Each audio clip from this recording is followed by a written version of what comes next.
Bonjour et bienvenue sur Décideur TV. Quel impact de l'inflation sur la gestion de trésorerie des PME? On en parle avec notre invité Philippe Chéron, directeur général France d'Agicap. Philippe, bonjour. Bonjour. Alors Agicap a récemment produit une étude sur ce sujet de l'inflation et de la gestion financière des PME. D'après votre étude, 74% des entreprises subissent des difficultés de trésorerie. Alors c'est un chiffre conséquent, peut-être un mot de commentaire à ce sujet? C'est un chiffre massif, quasiment 8 sur 10, effectivement, quand on est problèmes de trésorerie. Et en fait, il faut vraiment se mettre dans la peau d'un DG, d'un DAF, d'un trésorier. Et si on regarde dans le rétroviseur, les 3 dernières années ont été une succession en fait, de crises massives pour la trésorerie. Si on se fait le film Covid, peur d'une crise majeure, donc énormément d'argent qui est injecté dans l'économie. L'argent ne nous coûte rien, le fameux quoi qu'il en coûte.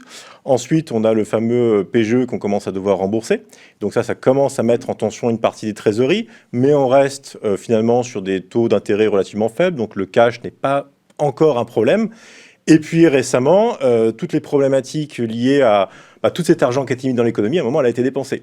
Et donc, ça a créé de l'inflation. D'abord, un choc de la demande, puis un choc de l'offre, puisqu'on n'arrivait pas à suivre au niveau des usines, le port de Shanghai qui est embouteillé et autres. Et donc, ça crée cette inflation. Et cette inflation, comment a été résorbée? Enfin, on n'y est pas encore, mais par une hausse des taux. Et donc, lié aux taux, dit un argent qui coûte plus cher.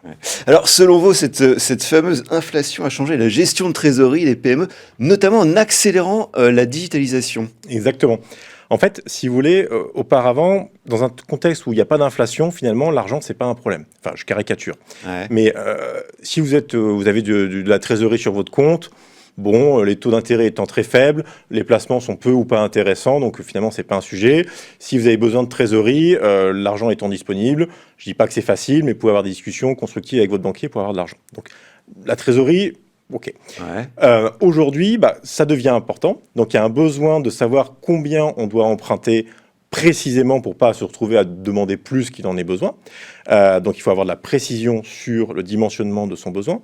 Et si on est cash riche, de la même manière, il faut savoir de combien on a besoin pour financer son activité au jour le jour et quelle est la trésorerie, j'ai envie de dire, surnuméraire qu'on peut placer sur des comptes.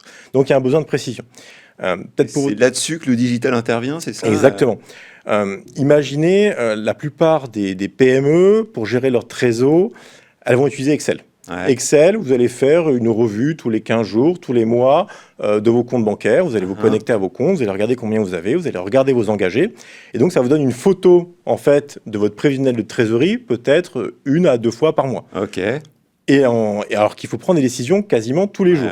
Un exemple, un client qui gérait sous Excel une holding avec plusieurs entités et en fait qui se retrouve dépourvue parce qu'elle ne sait pas combien en fait ces différentes entités ont sur leur compte bancaire à l'instant T et donc du coup va exercer un droit de tirage de manière un peu préventive pour limiter son risque et donc en fait in fine elle n'avait pas besoin de ce droit de tirage puisque les filiales avaient suffisamment d'argent, mais comme l'information ne remontait pas au niveau de la holding, par défaut, elle a voulu prendre de l'avance. Donc un rôle important du digital, et d'après votre enquête, l'inflation a également changé la gestion financière des PME en créant de nouveaux besoins, alors quels sont-ils? Exactement.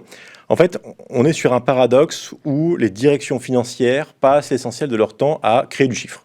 C'est les Shadocks, on crée du chiffre, alors je caricature, mais on n'est pas si loin que ça, alors qu'on a besoin d'une direction financière qui instaure une culture cash au sein de l'entreprise, notamment dans un système inflationniste.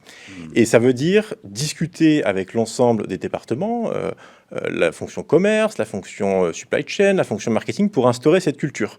Un exemple concret, commercial, vous avez envie que vos commerciaux ne soient pas incentivés sur le chiffre d'affaires, mais plutôt sur le cash qu'ils ramènent. Et ça veut dire une éducation, comprendre pourquoi, et surtout mettre en place les processus. Et ça, si vous voulez, quand vous avez une direction financière qui passe tout son temps à créer du chiffre et non pas à l'interpréter et à le diffuser dans l'entreprise, ça crée un problème. Alors, quels seraient vos principaux conseils aux dirigeants de PME, justement, pour mieux gérer leur trésorerie face à ce contexte inflationniste? Alors, précision sur le prévisionnel de trésorerie, on a déjà discuté, c'est nécessaire pour pouvoir prendre des bonnes décisions tactiques. De combien j'ai besoin de facturage, quel est le meilleur moment pour payer mes fournisseurs pour ne pas me mettre dans le rouge alors que 2 jours plus tard, j'avais suffisamment de cash.